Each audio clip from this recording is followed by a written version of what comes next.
আসসালামু আলাইকুম বন্ধুরা, আশা করি সবাই ভালো আছেন এবং নিরাপদেই আছেন। বন্ধুরা, আপনারা সবাই জানেন যে বর্তমানে ইরান এবং ইসরায়েলের মধ্যে চরম যুদ্ধ চলছে এবং ইরান ইসরায়েলকে তুলোধুনো করে ছাড়ছে।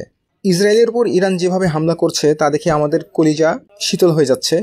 আমরা চাই ইসরায়েলের পরে ইরান আরও ব্যাপক হামলা চালাক।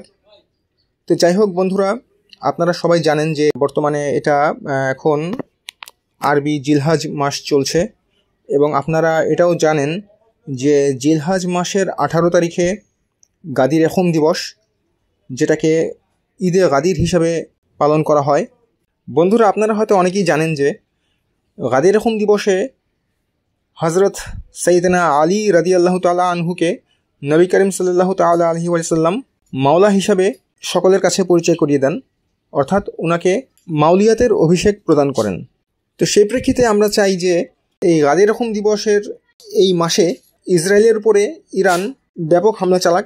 আমরা চাই মাওলা আলী আলাইহিস সালামের পবিত্র অভিষেকের এই মাসে মাদাদ কুন ইয়া আলী হাক দিয়ে ইসরায়েলে হামলা চালানো হোক। মাওলা আলী আলাইহিস সালামের ওয়াসিলায় গোটা ইসরায়েল ধ্বংস হবে ইনশাআল্লাহ। তো বন্ধুরা, আপনারা সবাই ইসরায়েলের ধ্বংসের জন্য দোয়া করবেন এবং সার্বিকভাবে ইরানের বিজয়ের জন্য দোয়া করবেন। সবাই ভালো থাকবেন, সুস্থ থাকবেন। আল্লাহ হাফেজ।